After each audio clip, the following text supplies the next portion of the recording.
स्वागत है आपका द नॉवल एक्सप्लेनर चैनल पर। यहाँ कहानियाँ सिर्फ सुनाई नहीं जाती, बल्कि आपको एक ऐसी दुनिया में ले जाती हैं जहाँ हर किरदार के पास है एक छुपा हुआ राज। कभी अरबपतियों की अनकही दास्तान, कभी फैंटेसी और रहस्यमयी ताकतों का खेल, और कभी ऐसा सस्पेंस जो आपकी धड़कनें बढ़ा देगा। हर एपिसोड में मिलेगा नया ट्विस्ट, नया रोमांच और ड्रामा का ऐसा तूफान जो आपको आखिरी तक बांधे रखेगा। तो तैयार हो जाइए, क्योंकि अब शुरू होती है वो कहानियां जो आपकी कल्पना से कहीं आगे हैं। पार्ट 7 प्रचंड वायु गिरोह के खिलाफ साजिश। आरव शर्मा ने अपने मन में सोचा, पिताजी के पास ऐसे 120 लोग हैं। निश्चित रूप से उनमें से कई के पास करने को कुछ नहीं होगा। मेरे लिए उनसे 1 दर्जन या इतने लोग मांगना बहुत ज़्यादा नहीं होना चाहिए। इससे उन्हें वास्तव में कोई फर्क भी नहीं पड़ेगा। वायु मोहन स्तब्ध रह गया। तो इस युवा कुलीन का ऐसा विचार था। वह वास्तव में अपने पिताजी से लोग चुराना चाहता है। एक क्षण के लिए स्तब्ध रहने के बाद ही उसने कहा, इच्छुक या अनिच्छुक की बात नहीं है। जब तक सेनापति अपना आदेश देता है, यह अधीनस्थ कुछ भी करेगा। दूसरे शब्दों में, मैं अभी आपको वादा नहीं कर सकता और मैं बहुत इच्छुक भी नहीं हूँ।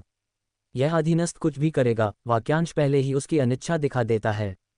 हालांकि जैसे कि आरव शर्मा ने उन शब्दों के पीछे छिपे अर्थ को नहीं समझा, उन्होंने खुशी से कहा, तो मैं वापस जाकर अपने पिताजी से यह बात कहूंगा और देखूंगा कि वह इच्छुक हैं या नहीं।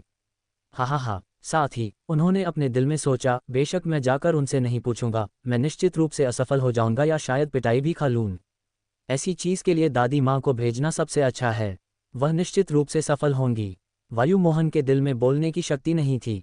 क्या मैं पर्याप्त स्पष्ट नहीं था? ये युवा कुलीन वास्तव में समझ नहीं पाया। उसके चेहरे पर अनायास ही काली रेखाएं उभर आईं। इस क्षण आरव खड्ग इतना उलझ चुका था कि उसमें और ताकत नहीं बची थी और वह जमीन पर लेटकर भारी सांसें ले रहा था।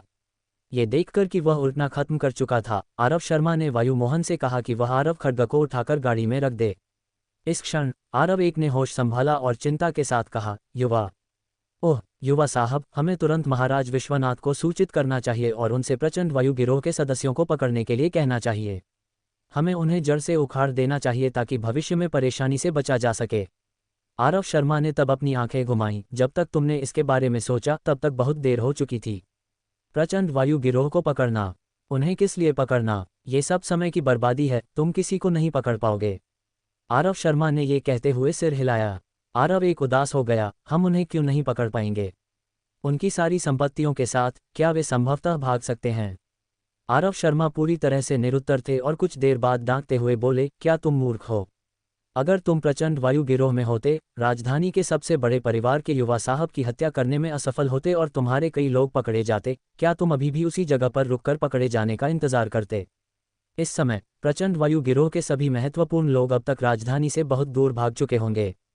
हम उन्हें कहाँ ढूंढेंगे? शहर में केवल छोटे मोटे लोग बचे होंगे। उन्हें पकड़ने से क्या फायदा होगा? उन्हें पकड़कर हमें उन्हें खिलाना पड़ेगा। वे क्या जानते होंगे? मूर्ख। थोड़ा सोचने के बाद आरव शर्मा ने जारी रखा, अगर तुम सभी हमलावरों को पकड़ने में सक्षम होते तो प्रचंड वायु गिरोह अब तक धरती के चेहरे से गायब हो चुका होता। आरव एक का चेहरा लाल हो गया और उसने शर्मिंदगी में झुककर प्रणाम किया और चला गया। जैसे ही आरव शर्मा ने कई बंधे हुए सफ़ेद कपड़ों वाले लोगों को देखा, उन्होंने एक क्षण के लिए सोचा और फिर कहा, मैंने मूल रूप से तुम सभी को मारने की योजना बनाई थी। ये कहते ही उनके सभी चेहरों का रंग बदल गया और वे दया की भीख मांगने लगे। आरव शर्मा ने तब जारी रखा, अब मैं चाहता हूं कि तुम सभी अपने रहने की जगह, घर में लोगों की संख्या और अपने नाम की रिपोर्ट करो। ये सब दर्ज किया जाएगा इससे पहले कि मैं तुम्हें वापस भेजूं। आरव 2, ये सब दर्ज करो। याद रखो, वापस जाने के बाद तुम्हें जो करना है वह करो।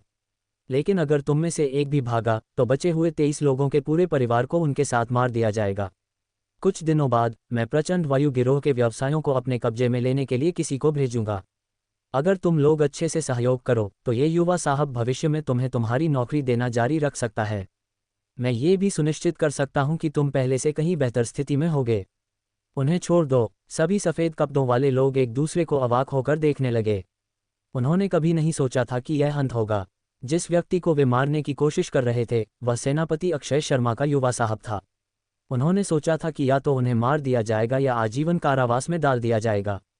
उन्होंने कभी नहीं सोचा था कि युवा साहब उन्हें इतनी आसानी से छोड़ देगा। यहाँ तक कि जब उन्हें खोल दिया गया तब भी उन्हें लग रहा था कि वे सपने में हैं और यह विश्वास नहीं हो रहा था कि यह वास्तविक है। आरव शर्मा ने तब भौहें सिकोड़ते हुए कहा, तुम सभी अभी भी नहीं जा रहे? क्या तुम उम्मीद करते हो कि मैं तुम्हें गाड़ी से वापस भेजूं? तब जाकर वे होश में आए। आरव शर्मा के छोटे शरीर को देखते हुए वे सभी जमीन पर घुटनों के बल बैठ गए। हम युवा साहब को हमें छोड़ने के लिए धन्यवाद देते हैं। जब तक युवा साहब इच्छुक हों, हम सभी युवा साहब का अनुसरण करने को तैयार हैं। भले ही हमें आपके घोड़े या गाय बनना पड़े, हम आपके इस उपकार को चुकाएंगे। आरव शर्मा ने भौहें सिकोड़कर जवाब दिया, मेरे घोड़े या गाय बनना? तुम सभी को अभी तक वह अधिकार नहीं है।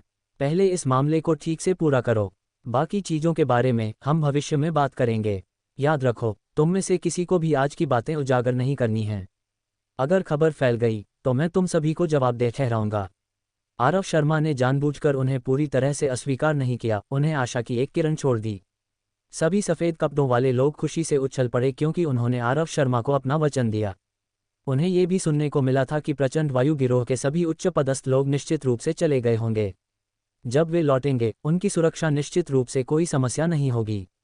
धन्यवाद देने के बाद उन्होंने एक दूसरे का सहारा लिया और चले गए। आरव शर्मा ने उनकी अस्थिर आकृतियों को देखा और भौहें सिकोड़ लीं। फिर उन्होंने चिल्लाकर कहा, वापस आओ। वे सभी चौंक गए और पीछे मुड़े। आरव शर्मा ने तब चांदी की एक थैली की ओर इशारा किया जो उन्होंने जमीन पर फेंक दी थी। इस चांदी को अपने साथ ले जाओ। जिनके अंक कट गए हैं उन्हें ज़्यादा देना। सभी सफ़ेद कपड़ों वाले लोग अत्यंत आभारी थे, कुछ अधिक भावुक लोग तो रो भी पड़े। फिर उन्होंने जमीन पर पड़ी चांदी उठाए और चले गए। शर्मा परिवार के अंगरक्षक और रक्त योद्धा सभी अत्यंत हैरान थे। ये सभी सफ़ेद कपड़ों वाले लोग अत्यंत दुष्ट और बुरे प्राणी थे। उनसे कोई भी खबर पूछताछ करने के बाद उन्हें मौके पर ही मार देना चाहिए था। कम से कम उन्हें अधिकारियों के पास भेज देना चाहिए था। उन्हें इतनी आसानी से क्यों छोड़ दिया गया? क्या यह उनके प्रति बहुत आसान नहीं है? उनके हैरान चेहरों को देखकर आरव शर्मा अपने दिल में चुपके से उन्हें मूर्ख कहकर डांटने से खुद को रोक नहीं पाए। ये प्रचंड वायु गिरोह सिर्फ एक साधारण गिरोह है, लेकिन अगर यह मेरे शर्मा परिवार के हाथों में आ जाए तो ये कम समय में राजधानी का सबसे बड़ा गिरोह बन जाएगा। उस समय शर्मा हवेली को आय का एक और स्रोत और अधिक जानकारी मिलेगी। प्रचंड वायु गिरोह के पास जुआगर और वेश्यावृत्ति व्यवसाय सिर्फ धन नहीं थे, ये खबर प्राप्त करने का सबसे तेज तरीका भी था। उस समय मुझे पूर्ण विश्वास है कि मैं इस गिरोह को नियंत्रित करके राजधानी की सारी खबरें अपने कब्जे में कर लूंगा। यह ऐसी चीज़ नहीं है जिसे धन से मापा जा सकता है। शर्मा परिवार की वर्तमान ताकत के साथ अगर उनके पास प्रचंड वायु गिरोह जैसी भूमिगत ताकत हो तो यह एक बाघ को पंख देने जैसा होगा। अब सबसे बड़ी समस्या ये थी कि आरव शर्मा को कोई ऐसा व्यक्ति ढूंढना था जिस पर वह भरोसा कर सके और जो गिरोह का नेता बन सके। उसके बाद ही वह गिरोह को बढ़ाने की चिंता करेगा। आरव शर्मा ने अपनी ठुड्डी छुई और रक्त योद्धाओं की ओर देखा। उन्हें कुछ देर तक देखने के बाद वह अनायास ही हंस पड़े। उनकी मुस्कान बस इतनी शैतानी थी। जब आरव शर्मा और उनके अंगरक्षक सरोवर को पार करके जंगल में प्रवेश कर गए तब अचानक एक आकृति प्रकट हुई। गाड़ी को देखते हुए जो बहुत पहले चली गई थी, उसने एक क्षण के लिए सोचा और एक ऐसी आह भरी जो सुनाई नहीं दी।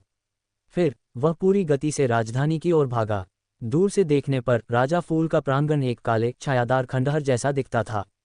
हालांकि जब आरव शर्मा और उनका समूह इसके पास पहुंचा तो उन्होंने सामूहिक रूप से ठंडी हवा में एक सांस खींची। सबसे पहले राजा फूल का ये प्रांगण इतना विशाल था कि इसकी कल्पना से परे था। आरव शर्मा के अनुमान के अनुसार यह 1 हेक्टेयर से अधिक लंबा होना चाहिए, जो वर्तमान शर्मा हवेली से कम 2 गुना बड़ा था। दूसरा, प्रांगण को हुई क्षति थी। ये श्री गुप्त के इसे बस थोड़ी मरम्मत की जरूरत है जिसके बाद इसे इस्तेमाल किया जा सकता है के अनुमान से कहीं अधिक थी। टूटी हुई टाइलें हर जगह बिखरी हुई थीं और आधी से अधिक दीवारें पहले ही ढह चुकी थीं। पूरे स्थान पर खरपतवार उगाए थे। पुनर्निर्माण के लिए उपयोग की जा सकने वाली कोई भी अतिरिक्त सामग्री बहुत पहले गायब हो चुकी थी, यहाँ तक कि चमकदार छत की टाइलें भी पूरी तरह से लूट ली गई थीं। कभी कभी कोई फटे पुराने कपड़ों में एक भिखारी को खंडहरों से निकलते देख सकता था जिसके बाल सरकंडों जैसे दिखते थे। वे सभी डर के मारे उच्च श्रेणी के कुलीनों के इस समूह को घूरते थे और स्विश की आवाज के साथ जल्दी से खंडहरों में वापस छिप जाते थे, फिर कभी अपना चेहरा नहीं दिखाते। जब सभी आरव शर्मा के पीछे मूल गलियारे पर चल रहे थे जो अब लोगों के चलने के लिए अनुपयुक्त था, एक घिनौनी बदबू उनकी नाक में घुसी। जब से लोगों ने इस राजा फूल के प्रांगण में रुचि दिखाना बंद कर दिया था, ये शरणार्थियों और भिखारियों के लिए एक अस्थायी आश्रय बन गया था। इसके अलावा एक नज़र में स्पष्ट था कि पूरे स्थान पर मल बिखरा हुआ था। श्री गुप्त के चेहरे पर शर्मिंदगी और लज्जा का भाव उभरा। न केवल उनके बल्कि बाकी अंगरक्षकों, जिसमें आरव एक और रक्त योद्धा शामिल थे, सभी ने अपनी भौहें सिकोड़ लीं। ये खंडहर भूमि एक नज़र में लोगों को घृणा देती थी, जिससे लोग इसके माध्यम से चलने के बजाय घूमकर जाना चाहते थे। इस भूमि में कोई मूल्य प्रतीत नहीं होता था। हालांकि आरव शर्मा निष्क्रिय रहे, प्रांगण के खंडहरों के बीच कदम रखते हुए, हर कोने का जायजा लेते हुए, जैसे कि उन्हें वह मतली पैदा करने वाली मछली जैसी बदबू महसूस ही नहीं हुई। वे जो देख रहे थे वह हार और उजाड़ का ये दृश्य नहीं था, बल्कि पूरे प्रांगण के पिछले निर्माण में उपयोग किए गए प्रोटोटाइप और डिज़ाइन थे। बाईं ओर ऐसा लगता है कि वहाँ एक पुस्तकालय बनाने की योजना थी। सामने राजा का मुख्य निवास होना चाहिए और दाईं ओर के सहारों को देखते हुए कृत्रिम पहाड़ियों की बेतरतीब व्यवस्था के साथ यह एक बगीचा रहा होगा। पीछे का महल हॉल मुख्य से थोड़ा ऊंचा प्रतीत होता है, लगभग 3 मंजिलों का। ऐसा लगता है कि राजा फूल की भी एक बेटी थी। ये नाजुक ढंग से डिज़ाइन किया गया भवन स्पष्ट रूप से एक कढ़ाई कक्ष था। आरव शर्मा को सबसे ज्यादा खुशी इस बात से हुई कि इस भूखंड के सबसे पीछे एक खाली भूखंड था जो महलों से स्पष्ट रूप से अलग था। अभी यह खरपतवारों से भरा हुआ था जिसमें कोई पूर्व आकार नहीं था, फिर भी आरव शर्मा की नज़रों में यह एक मार्शल आर्ट अभ्यास मैदान रहा होगा। ये सैनिकों को प्रशिक्षित करने के लिए एकदम सही जगह होगी। राजा फूल के प्रांगण के सामने हरियाली और नदी इसे एक पट्टे की तरह घेरे हुए थी और दूर से एक सरोवर के पेड़ों का झुरमुट दिखाई देता था। प्रांगण विजय पर्वत के ठीक बगल में स्थित था। हालांकि यह पर्वत विशेष रूप से ऊंचा नहीं था। इसका पिछला हिस्सा खड़ी और दुर्गम चट्टानों से भरा था। सामने के हिस्से को छोड़कर, जहां पर्वत की ढलान हल्की थी, पीछे से जाने की कोशिश करने वालों का केवल एक ही अंत था, मनुष्य हो या पशु, मृत्यु। यहां तक कि रस्सी से भी ऊपर चढ़ने की कोई संभावना नहीं थी, जिससे यह एक असाधारण रूप से अच्छी सुरक्षात्मक स्क्रीन बन गई थी। इस स्थिति को देखते हुए विजय पर्वत को संभवतः राजा फूल के प्रांगण के क्षेत्र में माना जाता था। एक तरफ पहाड़ और दूसरी तरफ नदी के साथ ये वास्तव में रहने के लिए एक आदर्श स्थान था। जितना अधिक आरव शर्मा ने देखा उतना ही वे संतुष्ट हुए। हालांकि मरम्मत और नवीकरण के लिए काफ़ी राशि की आवश्यकता होगी, ये निश्चित रूप से एक बार मरम्मत होने के बाद सबसे उत्कृष्ट संचालन आधार बन जाएगा। यहाँ तक सोचते हुए आरव शर्मा आश्चर्य से नहीं रह सके।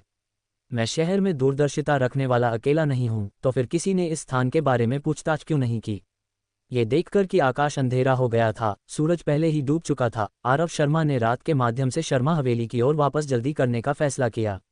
इस बार उनके दुश्मनों को रक्त योद्धाओं के अस्तित्व के बारे में पता नहीं था और इस तरह उन्हें नुकसान हुआ। अगर वे एक और जवाबी हमला आयोजित करते तो यह संभावना नहीं थी कि उनके लोग जीवित निकल पाएं। राजा फूल के प्रांगण का निरीक्षण करने के बाद आरव शर्मा प्रसन्न थे। अगर वे गुप्त रूप से कुलीन सैनिकों का एक समूह प्रशिक्षित करना चाहते थे तो ये सबसे अच्छी जगह होगी। पहला, ये स्थान रक्षा करने में आसान और हमला करने में कठिन था। दूसरा, ये स्थान राजधानी से 20 मील से भी कम दूरी पर था, उनकी अपनी शर्मा हवेली से बहुत दूर नहीं था। चांदी की समस्या के लिए ऐसा लगता था कि आरव शर्मा को इसकी ज्यादा चिंता नहीं थी, जैसे कि उनकी अपनी संपत्ति फूलों की तरह बिखर रही हो। एकमात्र समस्या ये थी कि वे यहाँ महत्वाकांक्षी लोगों को आकर्षित नहीं कर सकते थे। अपनी भौहें सिकोड़ते हुए आरव शर्मा ने आधे दिन तक सोचा और अंत में अपने आप में शैतानी हंसी हंसे। ऐसा लगता था कि उन्हें अपने दादाजी से अपने निजी हितों के लिए सरकारी अधिकार का दुरुपयोग करने के लिए कहना होगा और एक और शर्मा परिवार का प्रांगण बनाना होगा। चूंकि उनके कार्य कभी भी गुप्त नहीं होंगे, तो फिर पूरे मामले को बड़ा कर देना ही बेहतर होगा। अगर वे गुप्त रूप से इतना बड़ा प्रांगण निवास बनाते तो इससे संदेह और आलोचना पैदा होगी। हालांकि अगर वे इसे धूमधाम से करते तो इसके बजाय कोई गपशप नहीं करता। शर्मा परिवार की वर्तमान स्थिति के लिए एक और प्रांगण बनाना कोई बड़ी बात नहीं थी। हालांकि उन्हें फिर से अपनी दादी माँ को परेशान करना पड़ता और इससे उनके और रहस्य उजागर हो सकते थे। अब एकमात्र अंतर यह था कि आरव शर्मा अब डरते नहीं थे, क्योंकि उनके पास पर्दे के पीछे एक आधारहीन गुरु था जिस पर वे भरोसा कर सकते थे। चाहे कुछ भी हो, वे सब कुछ उस गुरु पर डाल सकते थे। आरव शर्मा अंततः चिंताओं से मुक्त थे। अपने लोगों पर एक नज़र डालते हुए उन्होंने पाया कि सभी अपनी नाक सिकोड़ रहे थे और हंसते हुए पूछने से खुद को रोक नहीं सके, क्या बदबू इतनी बुरी है? आरव एक ऐसा लग रहा था जैसे वह अपनी नाक और आंखें एक साथ सिकोड़ने वाला हो, और कड़वे चेहरे के साथ जवाब दिया, युवा साहब, ये बदबू ऐसी नहीं है जिसे कोई सूंघना चाहे। ये बदबू सेना के शिविरों में शौचालय की तुलना में अधिक गाढ़ी है। वायु मोहन ने अपनी नाक पकड़ रखी थी और स्वीकृति में बोला, बिल्कुल, यहाँ की बदबू अधिक जटिल है। आरव एक हैरान था, जटिल? क्या मतलब शौचालय की बदबू शुद्ध और स्वच्छ होती है? इन दोनों लोगों को वास्तव में शौचालय की बदबू के बारे में बहस शुरू करते देख दर्शकों को अपने पेट में उथल पुथल महसूस हुई। कुछ रक्त योद्धा और अंगरक्षक ने उन्हें मौखिक रूप से गाली देना शुरू कर दिया। आरव शर्मा जोर से हंसे, फिर बाहर की ओर बढ़ते हुए बोले, तुम लोग धीरे धीरे चर्चा कर सकते हो, हम बाकी लोग यहाँ से पहले निकल जाएंगे। इस तरह के स्थान में कौन और अधिक रहना चाहेगा? इस प्रकार समूह ने आरव शर्मा के पीछे पीछे मधुमक्खियों के झुंड की तरह बाहर की ओर दौड़ लगाए। जैसे ही वे प्रांगण से बाहर निकलने वाले थे, आरव शर्मा अचानक अपने कदमों में रुक गए। उनके बाईं ओर एक छोटी और कमजोर आकृति भीड़ की आंखों के सामने डगमगाती हुई निकली। उसका सिर नीचे और कमर झुकी हुई थी, जैसे कि वह जमीन पर कुछ खोज रही हो। चूंकि सूरज अभी अभी डूबा था, अभी भी थोड़ी रोशनी दिखाई दे रही थी। सभी ने स्पष्ट रूप से देखा कि यह लगभग 7 से 8 साल की एक पतली दुबली लड़की थी, जिसका शरीर इतना कमजोर था कि उसमें लगभग कोई ताकत नहीं बची थी। वह बर्फ के ढेर में खोद रही थी, उसके हाथ में एक तेज छत की टाइल पकड़ी हुई थी।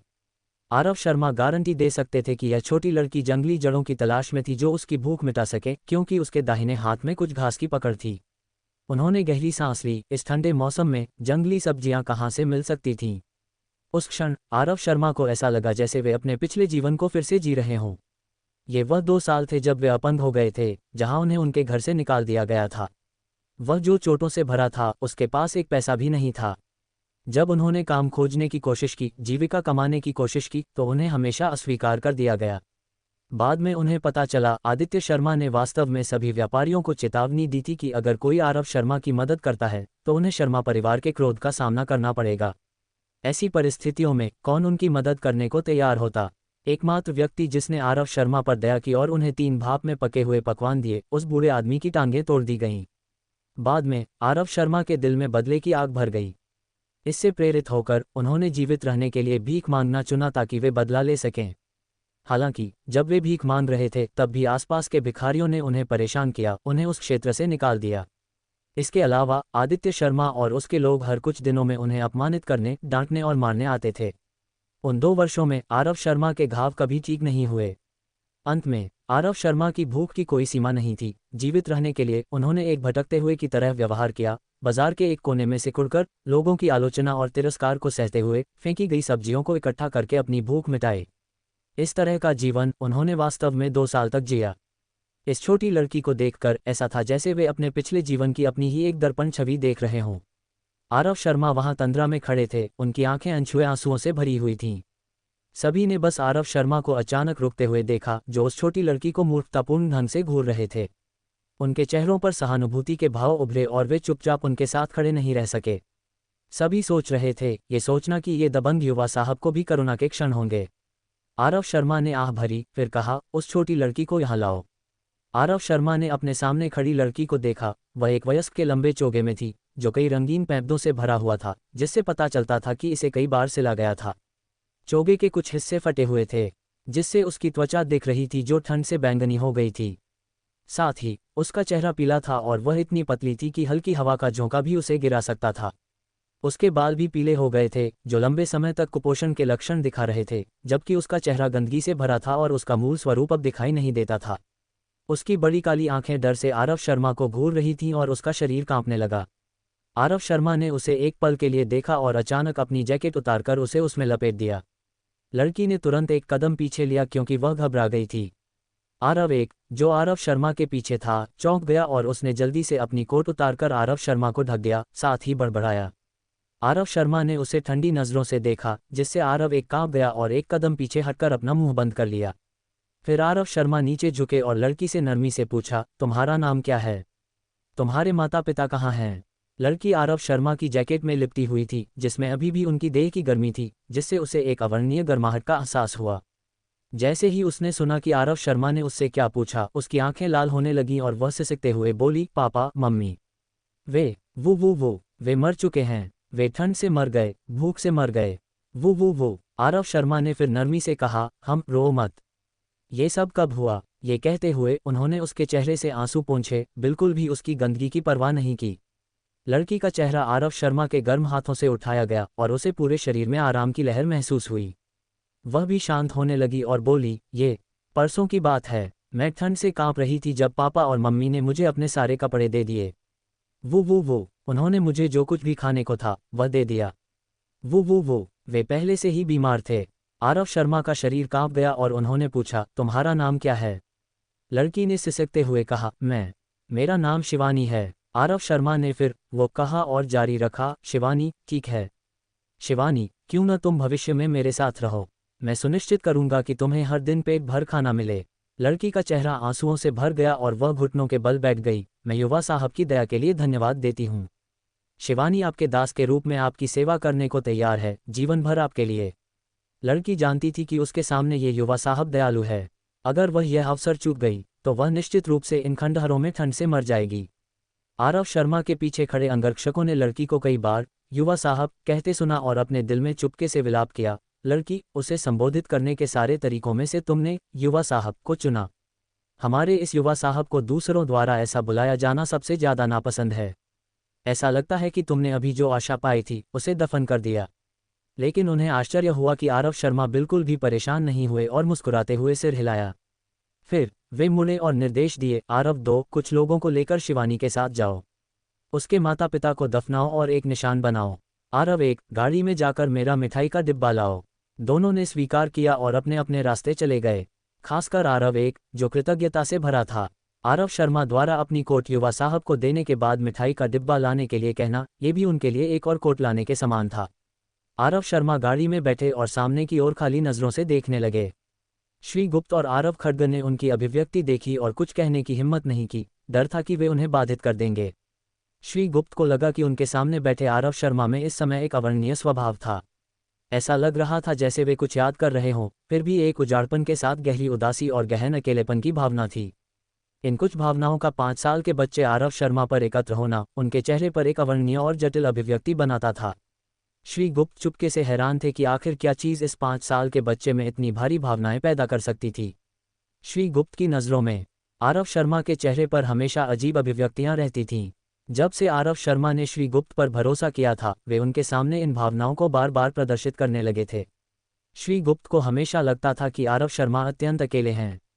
ऐसा लगता था जैसे वे भीड़भाड़ वाली सड़कों पर या 10,000 सैनिकों की सेना में भी अकेले हों।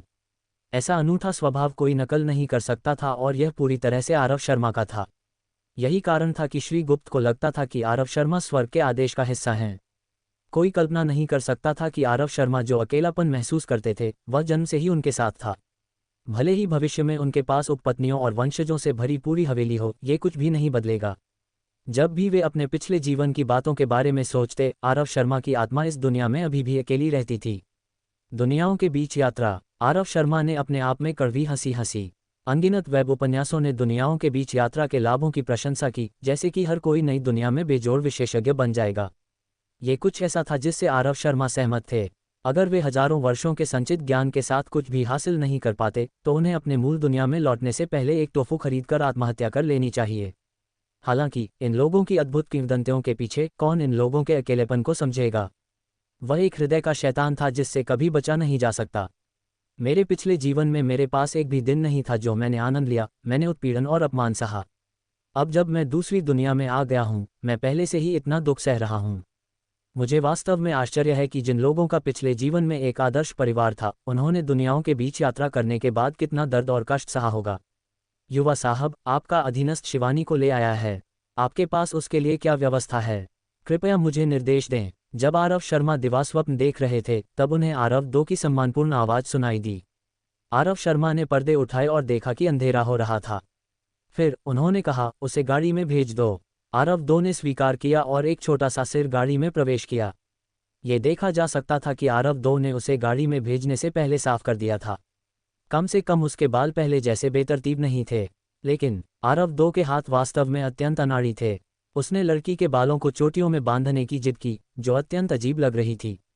शिवानी ने फिर गुस्से भरे चेहरे के साथ अपनी चोटियों को अपने हाथ में पकड़ लिया। सभी लड़कियां स्वाभाविक रूप से घमंडी होती हैं और शिवानी भी इसका अपवाद नहीं थी। इससे कोई फर्क नहीं पड़ता कि उसके पास ऐसा करने की क्षमता नहीं थी। अब जब उसके पास क्षमता थी और किसी ने उसके बालों को इस तरह बिगाड़ दिया, वह स्पष्ट रूप से नाखुश थी। जैसे ही शिवानी ने आरव शर्मा को देखा, वह अपनी मनोदशा को ऊंचा करने से नहीं रोक सकी। उसके छोटे से दिल में पहले से ही एक विचार था, जब तक मैं आरव शर्मा के पास हूँ, मुझे निश्चित रूप से बहुत आशीर्वाद मिलेगा। वह फिर घुटनों के बल बैठ गई। मैं युवा साहब को मेरे पिता और माता को दफनाने के लिए धन्यवाद देती हूँ। कम से कम उनके शरीर जंगल में उजागर नहीं होंगे। आपकी कृपा और दया ऐसी चीज़ है जिसे ये दास जीवन भर नहीं भूलेगी। ये देखकर कि उसके शब्द अत्यंत शिष्ट थे, आरव शर्मा आश्चर्य के साथ पूछने से नहीं रोक सके, शिवानी, क्या तुम अक्षर पहचानना जानती हो? क्या तुमने पहले पढ़ाई की है? शिवानी ने फिर शर्मिंदगी से जवाब दिया, पिताजी पहले एक विद्वान थे और कुछ समय के लिए निजी शिक्षक रहे थे। मेरे पिताजी ने ही मुझे सिखाया। जैसे ही उसने अपने पिता का जिक्र किया, उसकी आंखें लाल होने से नहीं रुक सकीं। आरव शर्मा ने फिर जवाब दिया, मैं समझा। ये देखकर कि शिवानी एक कोने में छिप गई, आरव शर्मा मुस्कुराए और बोले, इधर आओ, मेरे पास आओ, यहाँ अधिक गर्मी है। शिवानी ने फिर डर से सिर हिलाया, युवा साहब, इस दास का शरीर अत्यंत गंदा और बदबूदार है। मैं बस दरवाजे के पास रहूंगी। ये कहते हुए उसने अपने होंठ काटे और शर्म से भरा चेहरा बनाया। आरव शर्मा ने सिर हिलाया और अपने हाथ बढ़ाए, उसे खींच लिया। फिर उन्होंने उसे अपने पास बैठने को कहा, जहां हीटर के पास था। शिवानी अत्यंत प्रभावित थी और वहां सीधे बैठ गई, जो आरव खड्ग से भी अधिक कठोर लग रही थी, जो एक लकड़ी के खंभे की तरह था। शिवानी वास्तव में अच्छी गंध नहीं दे रही थी, और यह कुछ ऐसा था जो आरव शर्मा ने जैसे ही वह गाड़ी में घुसी नोटिस किया था। श्री गुप्त की नाक एक पल के लिए सिकुड़ी और उन्होंने धीरे धीरे अपने शरीर को बाहर की ओर खिसकाया। आरव शर्मा के दिल में बहुत समय बाद एक परिचितता और निकटता की भावना थी जो उन्होंने महसूस नहीं की थी। शिवानी के शरीर की गंध उनके कठिन जीवन के समय से अत्यंत समान थी। आरव शर्मा शिवानी को गले लगाने से नहीं रोक सके और उनकी आंखें आंसुओं से भर गईं। शायद मेरे पिछले जीवन से समान केवल यही गंध है। शायद केवल इसके साथ मुझे पता चलेगा कि मैं इस दुनिया से संबंधित नहीं हूँ। जैसे ही शिवानी को आरव शर्मा ने गले लगाया, उसका शरीर कठोर हो गया और उसे एक ऐसी शांति और सुरक्षा की भावना महसूस हुई जो उसने पहले कभी नहीं महसूस की थी। वह बिना हिले डुले वहां बैठी रही और उसके गालों से आंसुओं की दो धाराएं बहने लगीं। पिताजी, माँ, क्या आपने देखा? शिवानी को एक अच्छा मालिक मिल गया है। शिवानी का भविष्य में अच्छा जीवन होगा, निश्चिंत रहें। जब वह अभी भी तंद्रा में थी, शिवानी ने आरव शर्मा की कोमल आवाज सुनी, अब से तुम्हारा नाम आशी शर्मा होगा। अब कोई भी तुम्हें कभी नहीं सताएगा। शिवानी ने अपना मुंह खोलने की हिम्मत नहीं की, डर था कि जैसे ही वह ऐसा करेगी, वह फूट फूट कर रो पड़ेगी। उसने केवल आरव शर्मा की गोद में सिर हिलाया और अपने मन में सोचा, अब से मैं आशी शर्मा हूँ। आशी शर्मा जो केवल युवा साहब की है। जब तक गाड़ी शर्मा हवेली में वापस पहुंची, तब तक रात काफी गहरी हो चुकी थी। जैसे ही उनके लौटने की खबर बेसब्री से इंतजार कर रही दादी माँ और तान्या तक पहुंची, वे जल्दी से वहां पहुंच गईं। अपने अंगरक्षकों को ढेर सारी चोटों के साथ देखकर और इसके अलावा कुछ की कमी को देखकर दोनों महिलाएं हैरानी में सांस लेने से नहीं रोक सकीं। आरव शर्मा गाड़ी से कूद पड़े, जिससे दादी माँ और उनकी माँ तान्या ने उन्हें कुछ समय के लिए फटकार लगाए। आरव शर्मा केवल हंसे, अपनी आंखों से इशारा करते हुए बोले, चलो कमरे में जाकर बात करते हैं। दादी माँ और तान्या दोनों बारीकियों को समझने में माहिर थीं, तो वे उनका इशारा कैसे नहीं समझ सकती थीं। इस प्रकार दोनों सहमत हो गईं। आरव शर्मा ने यह भी उल्लेख किया कि वे एक छोटी लड़की को साथ लाए हैं और तान्या ने इस पर कोई हंगामा नहीं किया, कुछ नौकरों से लड़की को साफ करने में मदद करने को कहा। ये देखकर कि आरव शर्मा उसकी सावधानीपूर्वक देखभाल कर रहे थे, तान्या को अपने दिल में गर्माहट महसूस हुई और वे खुद को चिढ़ाने से नहीं रोक सकी। आरव, क्यों न मैं इस छोटी लड़की को तुम्हारी नौकरानी बनने के लिए कहूँ? आरव शर्मा शर्मिंदगी से हंसे, अपने सिर को खुजलाते हुए। ये देखकर तान्या भी हंस पड़ी और उनके सिर पर थपथपाया। दादी माँ के कक्ष के अंदर दादी माँ ने भारी चेहरे के साथ वायु मोहन द्वारा सुनाए गए घात और हमलों की बात सुनी। बगल में तान्या ने हैरानी में अपना मुंह ढक लिया। उन्होंने तुरंत आरव शर्मा को पकड़ लिया, उन्हें अपनी गोद में खींचकर जांच की, ये सुनिश्चित करते हुए कि वे किसी भी तरह से घायल नहीं थे। ये पक्का करने के बाद कि आरव शर्मा पूरी तरह से सुरक्षित थे, उन्होंने घोषणा की कि आज से आरव शर्मा को अकेले घूमने की अनुमति नहीं होगी। जब तक कोई बड़ा मुद्दा न हो, उन्हें शर्मा हवेली से बाहर कदम रखने की अनुमति नहीं होगी। ये सुनकर आरव शर्मा घबरा गए। वे इस तथ्य की परवाह नहीं कर सके कि दादी माँ गहरे विचार में थी, उनकी बाँह को पकड़कर उसे आगे पीछे हिलाने लगे। अगर उनकी माँ ने वास्तव में यह नियम बनाया, तो उन्हें एक कुलीन परिवार की इकलौती बेटी की नकल करनी पड़ती, एक पिंजरे में बंद कबूतर की तरह आश्रय में रहना पड़ता। इस विचार से आरव शर्मा को एक दुर्लभ डर का एहसास हुआ। दादी माँ ने उनके सिर को प्यार से थपथपाया और फिर तान्या से बोली, तान्या, एक छोटे लड़के को घर में बंद रखना अच्छा नहीं है। आखिरकार तुम उसकी पूरी जिंदगी उसकी देखभाल नहीं कर सकती और एक चील का बच्चा जो केवल माँ चील के नीचे बड़ा होता है, वह कोई अच्छा नहीं होगा। इसके अलावा मैंने पहले से ही विशेषज्ञों को आरव शर्मा के पास नियुक्त कर दिया है, वह सुरक्षित रहेगा। हालांकि तान्या को अभी भी थोड़ा दर्द महसूस हो रहा था, उन्होंने अपनी सास का खंडन करने की हिम्मत नहीं की और इस तरह केवल एक व्यथित स्वर में सहमति दे सकीं। विशेषज्ञ स्तर के अंगरक्षकों के विषय को छूते हुए आरव शर्मा के अपने विचार भी थे। उन्होंने कहा, दादी, इस बार की घटना ने मुझे वास्तव में डरा दिया। आज के बाद आरव को पता चला कि मेरे पास जो लोग तैनात किए जा सकते हैं, वे वास्तव में बहुत कम हैं। इससे बूढ़ी महिला हंसी में फट पड़ी। तुम छोटे शैतान, क्या तुम्हें भी डर का मतलब पता है? मुझसे झूठ मत बोलो, तुम्हें बस अपने पिता के रक्त योद्धा पसंद आ गए हैं, है ना? आरव शर्मा केवल एक शर्मिंदगी भरी मुस्कान दे सके और जवाब दिया, वे वास्तव में बुरे नहीं हैं। वास्तव में बहुत अच्छे हैं। दादी माँ उनके इरादों को कैसे नहीं समझ सकती थीं। उन्होंने केवल हंसते हुए डांटा, अच्छा अच्छा अच्छा, तो मैं कल तुम्हारे पिता से बात करूंगी। वायुमोहन का दस्ता फिर तुम्हारे साथ रहेगा और अपनी टुकड़ियों में नहीं लौटेगा। ये सुनकर आरव शर्मा खुशी से उछल पड़े, चिल्लाते हुए, धन्यवाद दादी। उनके दिल में अत्यधिक खुशी थी। इन कुछ रक्त योद्धाओं के साथ उनकी अपनी जनशक्ति की कमी को भरने से चीजें अधिक सुचारू रूप से आगे बढ़ सकेंगी। इसके अलावा उनके बारे में सबसे अच्छी बात यह थी कि उनकी निष्ठा निश्चित रूप से बिना किसी सवाल के थी और वे पहले से ही सेना में आज्ञा पालन करने की अनुशासन के आदी थे। बस यही दो बिंदु थे जिन्हें आरव शर्मा सबसे ज्यादा महत्व देते थे। आरव शर्मा ने अवचेतन रूप से अपनी उंगलियां फैलाईं और योजना बनाना शुरू किया। पहला था प्रचंड वायु गिरोह का मामला। 4 रक्त योद्धाओं को वहां भेजा जा सकता था ताकि चीजें नियंत्रण में रहें। दूसरा था राजा फूल के प्रांगण का मामला। वहां भी किसी को दृश्य की निगरानी के लिए होना चाहिए। तीसरा होगा अधिक सहायकों की भर्ती का मामला। चौथा होगा सैन्य कार्यशाला। 5वां होगा, हा, इस बार उन्होंने वास्तव में जैकपॉट मार लिया था। उनके दिल में दबी सारी समस्याओं में से कम आधी इस छोटे से समय में हल हो गई थीं। दादी माँ ऐसा लग रही थी जैसे उनकी सारी ताकत खत्म हो गई हो, हल्के से अपनी कनपटियों को मल रही थीं।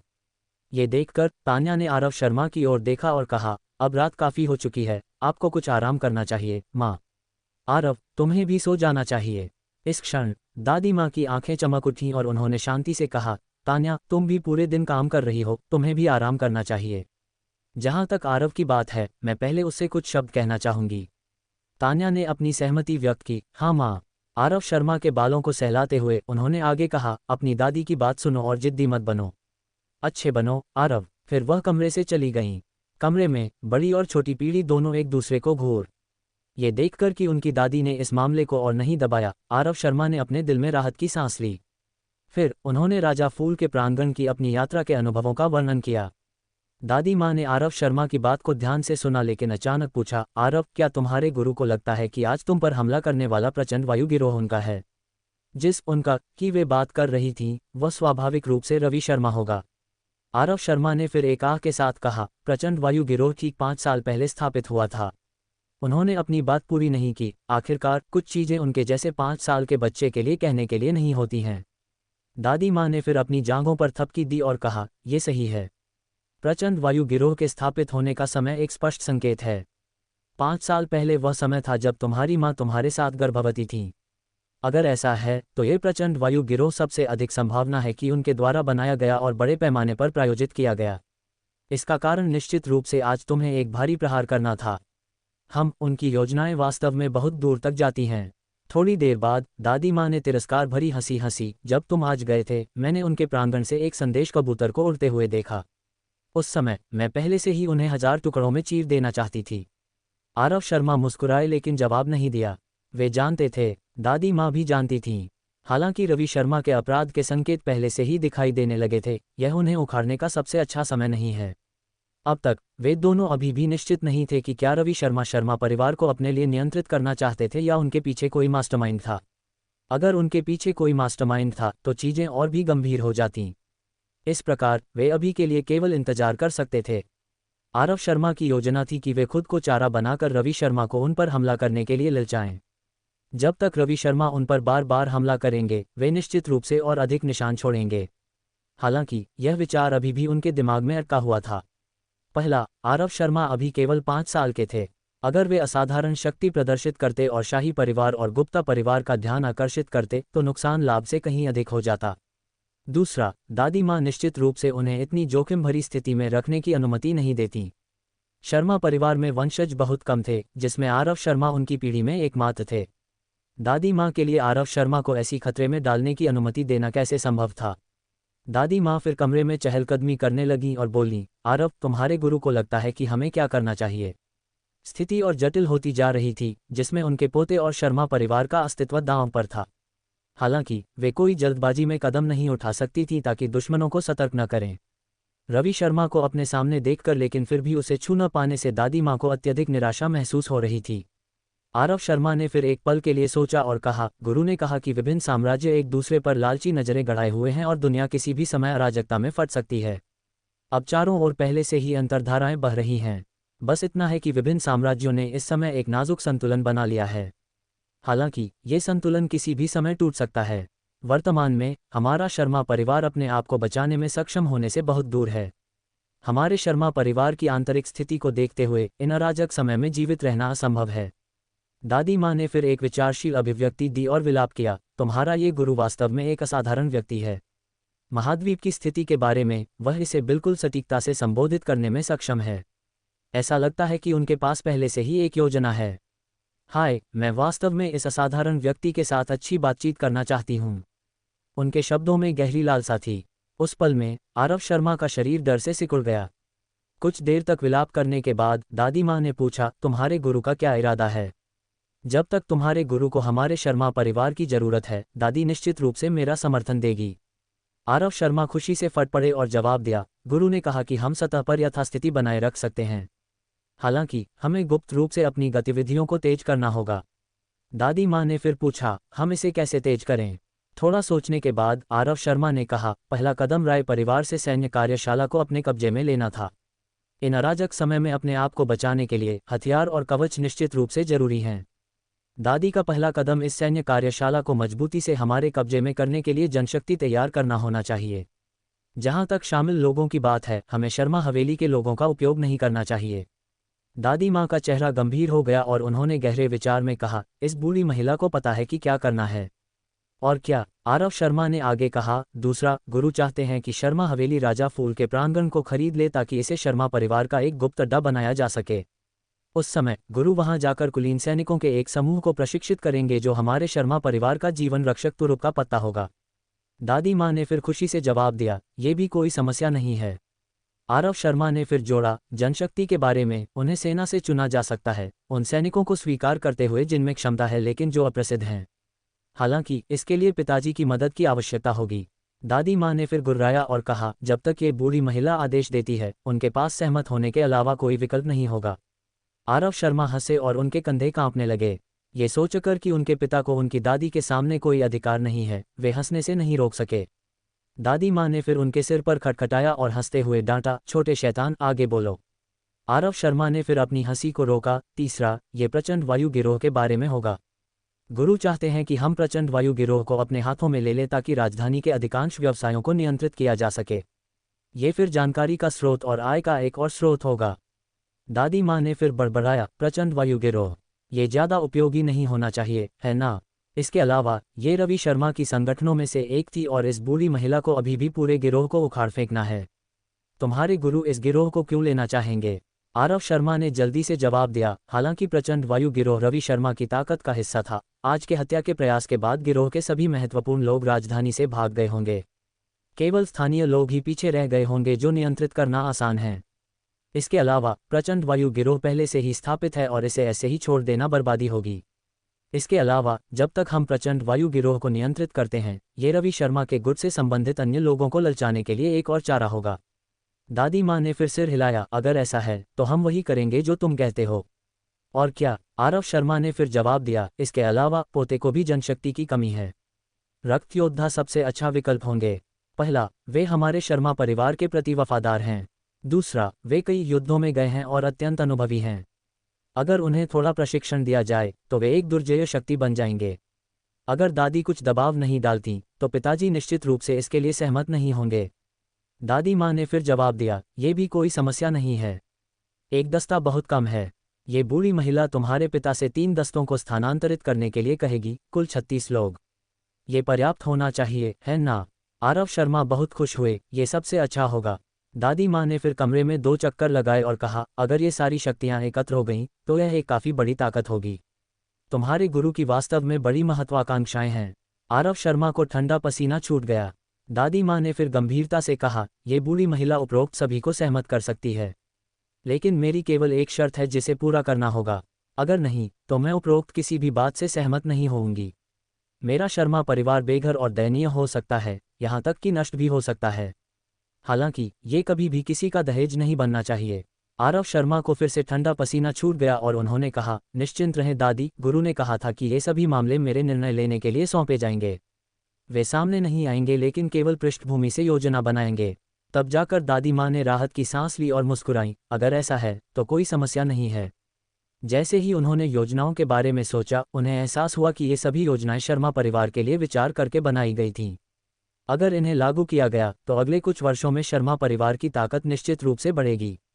दादी माँ को फिर अपनी संकीर्ण सोच के लिए शर्मिंदगी नहीं हुई कि उन्होंने आरव शर्मा के गुरु पर संदेह किया था।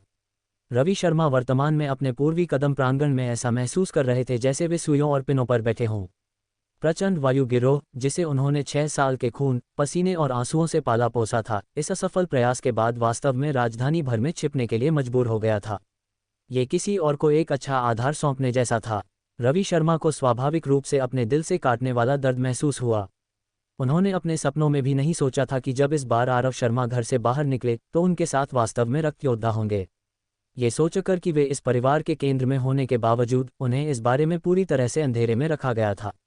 सड़क के गुंडों का एक समूह, वे उन रक्त योद्धाओं के खिलाफ कैसे जा सकते थे जिन्होंने अनगिनत युद्धों का अनुभव किया था। इसमें सबसे निराशाजनक हिस्सा ये था कि उनके गिरोह के 20 से अधिक सदस्य पकड़े गए थे। इसका मतलब ये होगा कि उनके गिरोह के बारे में सब कुछ पहले ही उजागर हो चुका होगा। यही कारण था कि रवि शर्मा ने जल्दबाजी में अपने सभी सहायकों को भागने की सूचना दी थी।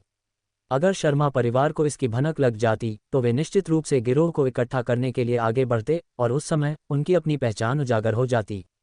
जब सांप आपके हाथ को काट ले तो केवल एक बहादुर योद्धा ही अपनी कलाई काट देगा। हालांकि रवि शर्मा को ऐसा करने में भारी दर्द महसूस हुआ। वे खुद की भी प्रशंसा करते थे और कौन इतनी निर्णायकता रख सकता था। उन्होंने केवल एक प्रचंड वायु गिरोह खोया था। भविष्य में उनकी योजनाओं में बस जनशक्ति की कमी होगी, जिसके लिए उन्हें अपनी योजनाओं को और अधिक विस्तार से तैयार करने की आवश्यकता होगी। रवि शर्मा ने लंबे समय तक सोचा और फिर कुछ ऐसा महसूस किया जिससे वे ठंडे पसीने में डूब गए। अगर उन्हें आरव शर्मा के रक्त योद्धाओं के साथ बाहर जाने की जानकारी नहीं दी गई थी तो क्या यह उनके खिलाफ एक साजिश का हिस्सा था? यहाँ तक रवि शर्मा का इरादा अपना सामान पैक करके अपनी जान बचाने के लिए भागने का था। हालांकि रुककर सोचने पर उन्हें एहसास हुआ कि विश्वनाथ शर्मा और अक्षय शर्मा के स्वभाव को देखते हुए अगर उन्हें पता होता कि वे पर्दे के पीछे से तार खींच रहे हैं तो वे बहुत पहले ही उनके खून के लिए आ चुके होते। इस प्रकार भले ही वह वे न हों, शर्मा परिवार को शायद अपने स्थान पर जासूसों की मौजूदगी पर संदेह था। नतीजतन उन्होंने अनजाने में बंदूक की नाल अपने सिर पर रख दी थी। हो सकता है वे किसी और के लिए बलि का बकरा बन गए हों। इससे रवि शर्मा को अंतहीन झुंझलाहट हुई। हालांकि चूंकि अब उन्हें पता था कि शर्मा परिवार को जासूसों की मौजूदगी पर संदेह था, उनकी अगली बार की कार्रवाइयां अधिक सतर्क होंगी। रवि शर्मा की आंखों में एक ठंडी किरण चमकी, क्योंकि वे वहां अकेले गहरे विचार में बैठे थे। दादी माँ की गतिविधियां अत्यंत तेज थीं। उनके एक आदेश के तहत उनके अधीनस्थ लोग व्यावहारिक रूप से काम से भर गए थे। पहला था राजा फूल के प्रांगण का मामला। आरव शर्मा ने उस स्थान का एक नक्शा निकाला, जिसके बाद दादी माँ ने स्पष्ट रूप से अक्षय शर्मा को अपने अधिकार का दुरुपयोग करने और 3000 सैनिकों को निकालने के लिए कहा ताकि प्रांगण को साफ किया जाए और साथ ही इसके पुनर्निर्माण में सहायता की जाए। हालांकि उन्होंने इसे पुनर्स्थापित करने की बात कही, ये वास्तव में पूरे स्थान को फिर से बनाने जैसा था। उन्होंने सभी मूल वस्तुओं और संरचनाओं को फेंक दिया, इसे आरव शर्मा की आवश्यकताओं के आधार पर फिर से बनाया। उनके पास केवल एक नियम था, 4 महीनों के भीतर निर्माण पूरा करें, चाहे कितनी भी चांदी की थैलियों का उपयोग करना पड़े। जैसे ही यह वाक्य बोला गया, शर्मा परिवार का नौकर पूरी तरह से थक गया। इतने बड़े प्रोजेक्ट के साथ 4 महीनों में खत्म करना, इसे एक काल्पनिक कहानी कहा जा सकता था। वे केवल असहाय रूप से अधिक जनशक्ति को नियुक्त कर सकते थे ताकि सभी क्षेत्रों में प्रगति बढ़ाई जाए। दादी माँ के निर्देशों के तहत स्थल की आवश्यकता पिछले राजा फूल के प्रांगण स्थल से लगभग दोगुनी हो गई थी। आरव शर्मा का मूल विचार था कि स्थान को मोटे तौर पर ठीक कर लिया जाए ताकि यह मनुष्यों के रहने के लिए मुश्किल से उपयुक्त हो। जब तक प्रशिक्षण क्षेत्रों में देरी न हो, अन्य स्थान केवल संचालन के आधार के रूप में काम करने थे। हालांकि जब उन्होंने यह बात उठाई तो उन्हें इसके बजाय दादी माँ द्वारा कठोर रूप से डांटा गया। कारण सरल था, शर्मा परिवार इस तरह से अपनी इज्जत नहीं खो सकता था। ये सुनकर आरव शर्मा की मांसपेशियां सिकुड़ गईं। राय परिवार के शस्त्रागार के बारे में दादी माँ ने उन्हें आधा चेहरा भी नहीं दिखाया। सब कुछ पूरे जोश में किया गया। इससे पहले कि विश्वनाथ शर्मा को कुछ भी पता चलता, पूरा शस्त्रागार पहले ही हाथ बदल चुका था। कुछ दर्जन अनुभवी पुराने लोहारों को छोड़कर उन्होंने 80,000 से अधिक लोगों को निकाल दिया। सभी को तंबू गाड़ने और राजधानी के बाहर रहने के लिए मजबूर किया गया। जब विशाल राय को इसकी खबर मिली, वे लगभग पागल हो गए। अगर नीलगगन साम्राज्य को पता चल जाता कि उनके राय परिवार ने राजधानी के अंदर एक शस्त्रागार में 8,000 से अधिक कुलीन सैनिकों को छिपाया था, तो सबसे अधिक संभावना थी कि राय परिवार को कैद कर लिया जाता, इससे पहले कि वे सैनिकों को देश की सेना में शामिल कर लेते। इस तरह की रणनीति सामान्य क्रूरता से परे थी। हालांकि ये वास्तव में आरव शर्मा का इरादा था। आरव शर्मा को डर था कि विशाल राय जितना अधिक समय रुकते, उनके बुरे इरादे होते, और इस घटना में कि उनके दादाजी देर सबेर अपनी सारी पारिवारिक संपत्ति उन्हें सौंप देते तो ये बड़ी मुसीबत का कारण बनता। विशाल राय के पास जल्दबाजी में विदाई लेने और स्थिति को बचाने के लिए भागने के अलावा कोई विकल्प नहीं बचा, जैसे कि जाल में से निकली हुई मछली। जाने से पहले उन्होंने व्यक्तिगत रूप से आरव शर्मा से मुलाकात की, बस इतना कि उन्होंने पूरे सत्र में कुछ भी नहीं बोला। आरव शर्मा भी वही थे, चुप रहे। दोनों बौद्धिक रूप से प्रतिभाशाली थे और शब्दों के माध्यम से संवाद करने की आवश्यकता नहीं थी। केवल एक नज़र से बूढ़ी और युवा लोमड़ी पहले ही मौन समझौते पर आ चुके थे।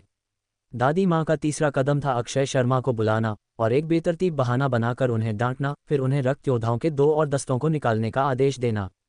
डांट डपट से चक्कर खाने तक अक्षय शर्मा शुरू से अंत तक यह नहीं समझ सके कि उन्होंने अपनी माँ को कैसे नाराज किया था। जब लंबी और कठोर डांट खत्म हुई और दादी माँ ने सैनिकों की मांग की, अक्षय शर्मा, जो स्थिति से खुद को निकालने की बेताब कोशिश कर रहे थे, ने ज्यादा सोचे बिना सहमति दे दी। जब तक उनके दिमाग ने इसे संसाधित किया, तब तक उन्हें दादी माँ के कमरे से बाहर निकाल दिया गया था। वापस अंदर जाकर अपनी माँ से तर्क करने की कोशिश करना, अक्षय शर्मा में इतनी हिम्मत नहीं थी। डर के साथ अक्षय शर्मा ने अपने सिर को साफ किया, जो पहले की सभी डांट डपट से दादी माँ की थूक से भरा था।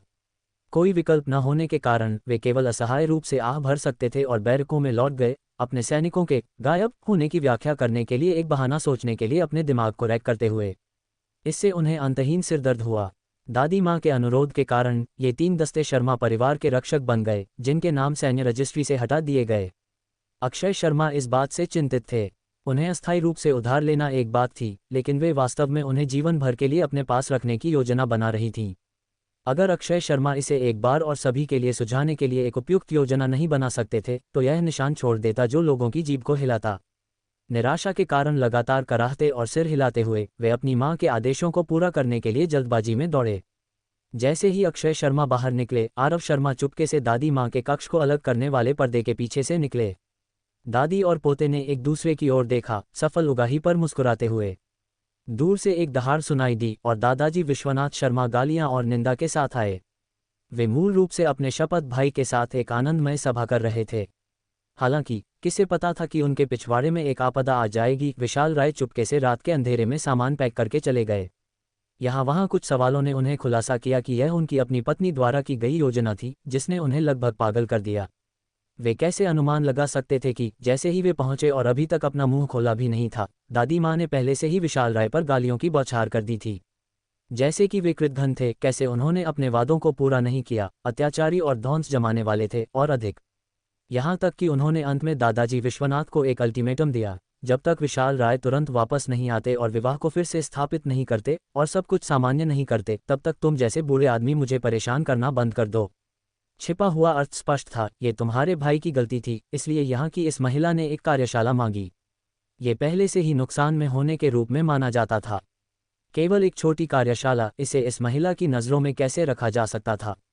इसके अलावा मैंने इसे पहले ही ले लिया है, तो तुम और क्या कर सकते हो?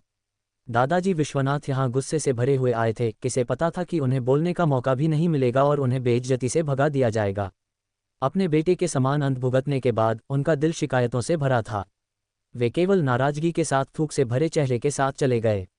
जहां तक आरव शर्मा की बात है, जो अपने दादाजी के आगमन पर एक कोने में छिप गए थे, वे इस दृश्य पर केवल अपनी जीभ चटक सकते थे। उन्होंने अपनी दादी को दोनों हाथों के अंगूठे ऊपर करके लंबे समय तक प्रशंसा की, उनके लिए केवल प्रशंसा से भरे हुए। आरव शर्मा उत्साहपूर्वक अपनी दादी के कमरे से बाहर निकले। उनका दिमाग अभी भी अपनी दादी की वाक्पटुता की प्रशंसा में डूबा हुआ था। इस तरह का स्तर उनके अपने से कहीं ऊपर था। एकमात्र मामला जिसमें दादी माँ ने हस्तक्षेप नहीं किया, वह था प्रचंड वायु गिरोह का मुद्दा। आखिरकार शर्मा परिवार एक विशालकाय था और उनके लिए इतने छोटे गिरोह से निपटना अच्छा नहीं लगता था। इस प्रकार दादी माँ ने इसे पूरी तरह से आरव शर्मा के हवाले कर दिया और उन्हें व्यक्तिगत रूप से सामने आने की अनुमति नहीं दी। इस तरह के निर्णय ने आरव शर्मा को उदास कर दिया। उन्होंने मूल रूप से सोचा था कि प्रचंड वायु गिरोह का ध्यान रखने के लिए उन्हें अपनी ओर से कोई प्रयास नहीं करना पड़ेगा। हालांकि सब कुछ रक्त योद्धाओं के आने तक इंतजार कर सकता था। आरव शर्मा उन्हें थोड़ा प्रशिक्षण देंगे, फिर तैनात करेंगे। उनका एक उद्देश्य प्रचंड वायु गिरोह पर कब्जा करना होगा। चौथा दिन, आरव शर्मा मुस्कुराते हुए अपने दरवाजे पर खड़े थे, 36 रक्त योद्धाओं की 3 साफ सुथरी और व्यवस्थित पंक्तियों को देखते हुए। उन्होंने बहुत पहले आदेश दे दिया था कि आज कोई भी उनके प्रांगण में आधा कदम भी नहीं घुस सकता। सभी योद्धा एक समान रूप से हृष्ट-पुष्ट थे, एक ठंडी आभा लिए हुए। वहां खड़े होने पर ऐसा लगता था जैसे वे बर्फ से ढके जंगल में एक हमले का सामना कर रहे हों। सभी के चेहरों पर कोई भाव नहीं था, उनकी आंखों की पुतलियां भी नहीं हिल रही थीं। केवल वायु मोहन, जो सबसे आगे खड़े थे, ने एक असहाय अभिव्यक्ति दिखाई, उनके मुंह के कोने एक कड़वी मुस्कान में मुड़े हुए थे। रक्त योद्धाओं ने उनके सामने खड़े उस सुंदर युवा साहब को बिल्कुल भी अपनी नज़रों में नहीं रखा। उन सभी ने वायु मोहन के मुंह से पहले ही सुन लिया था कि कैसे इस बच्चे की शरारत ने उन्हें अभी यहाँ ला खड़ा किया था। सैनिकों के रूप में वे सबसे अधिक खून से सने युद्ध क्षेत्रों की आकांक्षा करते थे, जहां वे खुद को साबित कर सकते थे। ऐसी यादों को याद करने से भी उनका खून उत्साह से उबलने लगता था। हालांकि सिर्फ इस छोटे लड़के के कारण वे सभी इस स्वर्ग जैसे स्थान पर आ गए। इससे वे असमंजस में पड़ गए और आरव शर्मा के लिए इस आदेश के लिए नाराज थे। सबकी आंखों से मैं देख सकता हूं कि आप अपनी वर्तमान स्थिति की सराहना नहीं करते और मुझे यहां बुलाने के लिए मुझसे नाराज हैं, जिसने आपके भविष्य को काट दिया। ये सही है, आपका यहां आना मेरा विचार था। सभी पर एक बार नजर डालने के बाद आरव शर्मा ने इस बयान के साथ शुरुआत की। उनकी स्पष्टता ने वह परिणाम प्राप्त किया जो वे चाहते थे। ये सुनकर कि यह आरव शर्मा का विचार था जिसके कारण उन्हें सैन्य रिकॉर्ड से हटा दिया गया, सभी रक्त योद्धाओं ने एक साथ ठंडी किरणें उत्सर्जित की और उन पर घूरने लगे। आरव शर्मा अविचलित रहे, उसी स्थान पर चुपचाप खड़े होकर उनकी ठंडी नजरों को नजरअंदाज करते हुए। उनके पीछे आरव खड्गर और आशीष शर्मा दोनों खड़े थे। आरव खड्गर एक मूर्ति की तरह निष्प्रभावी रहे, लेकिन आशीष शर्मा रक्त योद्धाओं की घूर को थोड़ा सहन नहीं कर पाए और थोड़ा पीली पड़ गई। आरव शर्मा ने धीरे धीरे एक कदम आगे बढ़ाया। रक्त योद्धाओं की नज़रों में अचानक ऐसा लगा जैसे एक विशाल पर्वत उन पर दबाव डाल रहा हो, जैसे कि यह आकाश और पृथ्वी को ढक सकता हो। सभी अनायास ही पीछे हट गए और कुछ ने जवाब में एक कदम पीछे ले लिया। सभी योद्धाओं ने इस स्थिति में ठंडी हवा की सांस ली। यहाँ तक कि एक महान सेनापति भी ऐसी परिस्थिति में इस आभा में घुलने मिलने का चयन करता और जबरदस्ती वापस लड़ने की कोशिश नहीं करता। उन 36 लोग कुलीन योद्धा थे, उनकी हत्या की मंशा को एक सामान्य व्यक्ति कैसे सहन कर सकता था। हालांकि उनके सामने ये छोटा लड़का वास्तव में अपनी आभा का उपयोग करके उनके 36 लोगों की आभा को दबा देता था। उस छोटे क्षण के लिए सभी ने उस दबाव के तहत घुटन महसूस की। सभी केवल आश्चर्य में घूर सकते थे। ये छोटा बच्चा एक राक्षस की तरह था। अनजाने में रक्त योद्धाओं ने अपनी तिरस्कार की भावनाओं को वापस लेना शुरू कर दिया। आरव शर्मा ने संतुष्टि से सिर हिलाया, फिर बोले, यहाँ हर कोई नाखुश है, यह मुझे पता है। हालांकि क्या आपको लगता है कि सैन्य शिविर वह जगह है जहां आप आसानी से योग्यता अर्जित कर सकते हैं? मैं आप सभी से पूछता हूं, आप सेना में कब से हैं? भीड़ ने एक दूसरे की ओर देखा। अंत में एक हृष्ट-पुष्ट और लंबा युवक बोलने के लिए अपना मुंह खोला। ये छोटा सा 14 साल की उम्र में सेना में शामिल हुआ, अब 21 साल का हूं, मैं पूरे 7 साल से सेना में हूं। आरव शर्मा ने स्वीकृति में गुर्राया, फिर आगे कहा, पद। उस युवक ने शर्मिंदगी से सिर झुका लिया, बोला, मैं मूल रूप से एक दस्ता नेता था, अब सेनापति का रक्षक हूं। हंसते हुए आरव शर्मा ने कहा, आपकी योग्यता के साथ सेनापति या उपसेनापति के पद तक पहुंचने के लिए आपको और कितना समय चाहिए? युवक का चेहरा आक्रोश से लाल हो गया, चिल्लाते हुए, ये छोटा सा चांदी का चम्मच लेकर पैदा नहीं हुआ, अगर मुझे सेनापति बनना है तो मुझे डर है कि मैं इसे कभी नहीं देख पाऊंगा। ये सुनकर आरव शर्मा ने समझते हुए सिर हिलाया, चूंकि आप सेनापति के पद तक नहीं पहुंच सकते तो सेना में रहकर आप क्या कर सकते हैं? आपका अंत क्या होगा? युवक जवाब में सुस्त पड़ गया, मुझे नहीं पता। हंसते हुए आरव शर्मा ने कहा, अगर आपको नहीं पता तो मैं आपको बताता हूं। 21 साल की उम्र में आप अधिकतम 24 साल और सेना में रह सकते हैं। हालांकि आप सेनापति के पद तक नहीं पहुंच सकते, एक बार युद्ध होने पर आपको युद्ध क्षेत्र में लड़ने के लिए जाना होगा। आप मुझे बताएं, आप इस तरह के हत्या के जीवन को कितनी बार बनाए रख सकते हैं? युवक चुप रह गया। आखिरकार कोई भी देवता नहीं था, तो वे कैसे जान सकते थे कि वे अगली लड़ाई में नष्ट हो जाएंगे या नहीं? उसने गहरी सांस ली, फिर अपनी छाती फुलाकर बोला, मृत्यु कुछ भी नहीं है। हा हा हा हा। आरव शर्मा ने पागलपन भरी हंसी छोड़ी। बिना पदोन्नति की संभावना के इस जीवन में आप मृत्यु का सामना काफी खुशी से करते हैं।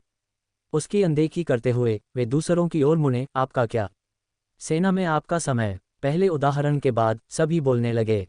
6 साल। ये छोटा सा 11 साल से अंदर है। ये छोटा सा 9 साल। आरव शर्मा ने अचानक अपने हाथ उठाए और आवाजों की बाढ़ को रोक दिया। उन्होंने पूछा, आप किसके लिए भर्ती हो रहे हैं? आप इतनी मेहनत से किसके लिए लड़ रहे हैं? आप किसके लिए भर्ती होते हैं? आप किसके लिए युद्ध में जाते हैं? ये दो सवाल दो विशाल डंडों की तरह थे जो सभी मौजूद लोगों के दिलों पर भारी प्रहार कर रहे थे। एक पल के लिए कोई भी जवाब नहीं दे सका। लंबे समय बाद एक रक्त योद्धा ने हकलाते हुए कहा, ये छोटा सा सेना में पेट भरने के लिए शामिल हुआ। सेना वेतन भी देती है और इसका उपयोग मेरे परिवार की मदद के लिए किया जा सकता है। ये कारण सरल और फिर भी मजेदार था। फिर भी जब उसने बोला तो अधिकांश, यदि सभी नहीं, तो उसकी बात से सहमति में सिर हिलाए, उसके साथ सहानुभूति रखते हुए। आरव शर्मा ने अपने दिल में हंसा। वास्तव में उन्होंने गलत अनुमान नहीं लगाया था। ये युग उस समय से बहुत दूर था जहां सैनिकों को वफादार बनाने के लिए उनका मनोवैज्ञानिक प्रभाव डाला जाता था। इस प्रकार उन्होंने कहा, क्या आप सभी एक जैसे हैं? बाकी भीड़ ने एक दूसरे की ओर देखते हुए अपने सिर हिलाए। आरव शर्मा ने अब ठंडी मुस्कान दी। आप जो कह रहे हैं उसके आधार पर मैं निष्कर्ष निकाल सकता हूं कि आपकी भर्ती आपके अपने जीवित रहने और अपने परिवार को बेहतर जीवन देने के लिए थी। क्या ये सही है? भीड़ उनके शब्दों में व्यंग्य और तिरस्कार सुन सकती थी, लेकिन वे कैसे असहमत हो सकते थे? सभी मौजूद लोग केवल गंभीरता से सिर हिलाए। नाकारा, कोई संकल्प नहीं। आरव शर्मा का ये वाक्य सभी मौजूद लोगों के गुस्से को भड़का गया। एक रक्त योद्धा ने फिर एक कदम आगे बढ़ाया और ठंडे लहजे में कहा, युवा साहब आरव, चूंकि हम पहले से ही आपकी हवेली में हैं, हम आपके आदेशों को सुनेंगे और आपके निर्देशों का पालन करेंगे। लेकिन युवा साहब आरव को खुद का सम्मान करना चाहिए और हमें अपमानित नहीं करना चाहिए। आरव शर्मा ने फिर हंसी के ठहाके लगाए और व्यंग्य के साथ कहा, आप लोगों को अपमानित करना? आप सभी बस कुछ महत्वाकांक्षा रहित गुंडे हैं। सबसे ज्यादा आप दूसरों की तुलना में युद्ध क्षेत्र में थोड़ा अधिक समय बिता चुके हैं। अगर मैं आपको यहाँ नहीं लाता तो ये केवल समय की बात है कि आप युद्ध क्षेत्र में लाश बन जाएं। भविष्य की लाश के बारे में मुझे वास्तव में आपको अपमानित करने में कोई रुचि नहीं है। आप 36 रक्त योद्धाओं की आंखें गुस्से से लाल हो गईं। वे सभी ऐसे नायक थे जो अनगिनत युद्ध क्षेत्रों में आते जाते रहे थे। कम से कम वे ऐसा सोचते थे। पूरी सेना में कौन उन्हें उच्च सम्मान में नहीं रखता था? लेकिन आज उन्हें एक छोटे लड़के के अपमान का सामना करना पड़ रहा था। वे अपने गुस्से को कैसे नियंत्रित कर सकते थे? उस पल में गुस्सा उनके सिर पर चढ़ गया। युवा साहब आरव, आप केवल सेनापति अक्षय के बेटे हैं। आपके बारे में केवल आपका रुतबा ही कुलीन है। आपको हमें इस तरह अपमानित करने का क्या अधिकार है? क्या अधिकार? हा हा हा। आरव शर्मा फिर एक हरित पत्थर की मेज की ओर बढ़े। इसके साथ ये कहते हुए उन्होंने अपने पैर उठाए, 50 किलो से अधिक भारी पत्थर की मेज को हवा में उछाल दिया। इसके बाद वे उछले और अपने दाहिने मुक्के को आगे बढ़ाया, हवा में एक भयानक घूंसा मारते हुए मेज के केंद्र पर प्रहार किया। धम! एक ही मुक्के से पत्थर की मेज उसी स्थान पर फट गई, टुकड़ों में बिखर गई और फर्श पर गिर गई। आरव शर्मा फिर उतरे और उन्होंने अपने हाथों को शालीनता से थपथपाया। उनके हाथों पर चोट का एक भी निशान नहीं था। फिर उन्होंने शांतिपूर्वक कहा, मैं जानता हूं कि आप सैनिक केवल शक्तिशाली का सम्मान करते हैं। मुझे नहीं पता कि मेरा ये प्रदर्शन मुझे आपको सबक सिखाने का अधिकार देता है या नहीं। जैसे ही रक्त योद्धाओं ने पत्थर के टुकड़े देखे, उनके मुंह लंबे समय तक खुले रहे। वे अपनी आंखें मलने से खुद को रोक नहीं पाए, जैसे कि वे सपने में हों। बगल में खड़े आरव खड्ग और आशीष शर्मा भी हैरान रह गए। दोनों ने फिर आरव शर्मा की ओर पूजा और जुनून से भरे चेहरों के साथ देखा। सभी रक्त योद्धाओं ने भी आरव शर्मा की ओर गहरे सम्मान के साथ देखा। ऐसी शक्ति के साथ उनके पास शायद आरव शर्मा द्वारा अपमानित होने का भी अधिकार नहीं था। आरव शर्मा ने फिर हंसते हुए कहा, मैंने मूल रूप से आपको यहाँ स्थानांतरित करने का सोचा था ताकि आपको युद्ध क्षेत्र में 100 लोगों से लड़ने में सक्षम विशेषज्ञ बनाया जा सके। ये कहते हुए 36 रक्त योद्धाओं की आंखें उत्साहपूर्ण जुनून से भर गईं। सेना एक ऐसी जगह है जहां वे शक्ति की पूजा करते थे। आरव शर्मा ने जो शक्ति दिखाई, उसने उनके दिलों की सारी अहंकारिता को झाड़ दिया, इसे सम्मान और पूजा में बदल दिया। जैसे ही उन्हें पता चला कि आरव शर्मा उन्हें सिखाने को तैयार हैं, वे उत्साहित होने से खुद को रोक नहीं पाए। उन्होंने अपनी पीठ सीधी की और उत्साहित आंखों के साथ आरव शर्मा को घूरने लगे। हालांकि मैंने कभी नहीं सोचा था कि आप सभी बस महत्वाकांक्षा रहित लोग हैं। आरव शर्मा ने फिर विषय बदला और उन्हें अपमानित करना जारी रखा। लेकिन अब उन्हें ये कर्णकटु नहीं लगा, बल्कि वे चिंतित हो गए। उनके सामने अभी एक शानदार अवसर था। अगर वे इस अवसर को हासिल कर पाते तो ये केवल समय की बात थी कि वे वह शक्ति प्राप्त कर लें जिसके बारे में वे केवल सपने देख सकते थे। लेकिन युवा साहब के शब्दों से ऐसा लग रहा था कि वे उनसे संतुष्ट नहीं थे। वे चिंतित होने से खुद को रोक नहीं पाए और आरव शर्मा को घूरते हुए उनके अगले शब्दों की प्रतीक्षा करने लगे। हाय, छोड़ो, चूंकि आप सभी का दिल यहाँ नहीं है, आपको जबरदस्ती करने से कोई फायदा नहीं। मैं कल अपने पिता को कहूंगा कि आपको जहां से आए थे वहां वापस भेज दें। आरव शर्मा ने फिर आह भरने का नाटक किया। अब जब उन्होंने ऐसी शक्ति देखी थी तो वे कहीं और जाने को कैसे तैयार होते। भले ही वे जानते थे कि आरव शर्मा ने ये केवल जानबूझकर कहा था, वहां मौजूद कोई भी इस प्रलोभन का सामना नहीं कर सकता था। इसके अलावा वायु मोहन और उनके साथियों को पता था कि अगर तामे दे पास कोई आपत्ति नहीं थी तो आरव शर्मा ने जो कहा वह वास्तविकता बन जाएगा। आरव शर्मा उन्हें बिना किसी हिचक के बाहर निकाल देंगे। आरव शर्मा की निर्णायकता देखने के बाद वायु मोहन को अपने इस अनुमान पर कोई संदेह नहीं था। आगे बढ़ते हुए वायु मोहन घुटनों के बल बैठ गए और अपने मुट्ठियां जोड़कर बोले, वायु मोहन अपनी पूरी ताकत से युवा साहब की सेवा करने को तैयार हैं। जब तक मैं जीवित हूं मैं युवा साहब के प्रति वफादारी की कसम खाता हूं। कृपया युवा साहब अपने आदेश को वापस लें। ये कहने के बाद उन्होंने सिर झुकाया और उठे नहीं। बाकी सभी रक्त योद्धा भी घुटनों के बल बैठ गए। हम युवा साहब की सेवा करने को तैयार हैं, हम युवा साहब के प्रति वफादारी की कसम खाते हैं। कृपया हम सभी को स्वीकार करें। वापस जाना। वे कहाँ वापस जा सकते थे? वे पहले ही सेना से हटा दिए गए थे, वे वापस कैसे जा सकते थे? जैसे ही वे इस जगह से बाहर कदम रखेंगे वे शायद सड़क के गुंडे बन जाएंगे। उन्हें सब समझ में आ गया था कि शर्मा परिवार में अपनी रैंक छीन लिए जाने के बाद भेजे जाने का मतलब था कि वे अब शर्मा परिवार के नौकर थे। भले ही उन्हें नौकर कहना बेहतर लगता हो, वे गुलामों से अलग नहीं थे। अगर वे अपने सामने इस युवा साहब के प्रति वफादारी की कसम खाते तो न केवल वे वह मार्शल आर्ट सीख पाएंगे जिसके बारे में उन्होंने सपना देखा था, ये युवा साहब शर्मा परिवार का भविष्य का मुखिया होगा। युवा साहब के निजी रक्षक होने के नाते उनका रुतबा भविष्य में निश्चित रूप से बहुत बढ़ जाएगा। अगर वे ऐसे मालिक का अनुसरण नहीं करने वाले थे तो और किसका करेंगे? आरव शर्मा ने फिर ठंडे लहजे में कहा, बहुत अच्छा, चूंकि आप लोग रहने को तैयार हैं, मैं पहले कुछ बातें स्पष्ट कर दूं। शर्मा परिवार, खासकर मेरे अधीन, वह जगह नहीं है जहां आप सिर्फ चाहने से रह सकते हैं। मैं पहले आप सभी का एक परीक्षण करूंगा। केवल परीक्षण पास करने के बाद ही आपको मेरे पास रहने का अधिकार होगा। अगर आप इसमें असफल रहे तो मैं अपने पिता से कहूंगा कि आपको कहीं और भेज दें। याद रखें, मुझे यहाँ केवल असली मर्द चाहिए, मुझे कचरा नहीं चाहिए। सभी ने अपने खून को उत्साह से उबलते हुए महसूस किया और एक स्वर में सहमति जताई। उन्होंने अपने मन में सोचा, अगर हम युवा साहब के शारीरिक फिटनेस के परीक्षण में भी पास नहीं हो पाए तो हमारे पास यहाँ रहने का मुंह भी नहीं होगा। आरव शर्मा ने फिर कहा, इसके अलावा मेरे अधीन होने की 2 शर्तें हैं। पहली, आप मेरे बारे में किसी को भी कोई जानकारी नहीं दे सकते। दूसरी, आपको मेरे आदेशों का पालन करना होगा, चाहे कुछ भी हो। अगर आप ऐसा नहीं कर सकते तो आप जा सकते हैं। सभी ने फिर एक दूसरे को घूरा और सोचा, इन्हें शर्तें माना जाता है। चूंकि हम यहाँ आपके अधीनस्थ के रूप में हैं, निश्चित रूप से हम आपकी कोई जानकारी नहीं देंगे। निश्चित रूप से हम आपके आदेशों का पालन करेंगे। क्या ये ऐसी चीजें हैं जिन्हें कहना जरूरी है? एक रक्त योद्धा ने फिर पूछा, युवा साहब, अगर मालिक या मालकिन पूछें तो?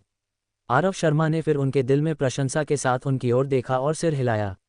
हालांकि उनके चेहरे पर गुस्सा भरा था। क्या तुम बहरा हो? मैंने कहा कोई भी, कुछ भी। समझे? समझा? सभी की आवाज एक साथ गूंजी। आरव शर्मा ने सिर हिलाया, मैं आप सभी को एक दिन का आराम दूंगा। परीक्षण कल सूर्योदय के समय शुरू होगा।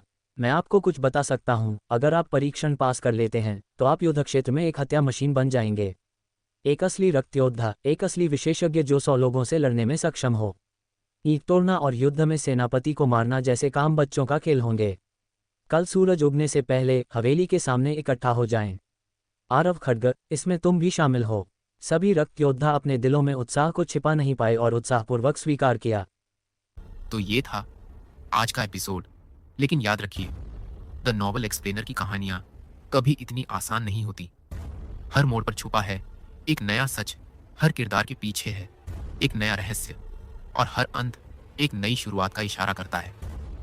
क्या होगा आगे, कौन सा राज खुलेगा और किसकी जिंदगी बदल जाएगी, जानने के लिए सुनते रहिए द नॉवल एक्सप्लेनर चैनल, क्योंकि यहाँ कहानियां कभी खत्म नहीं होती, बस और रोमांचक हो जाती हैं।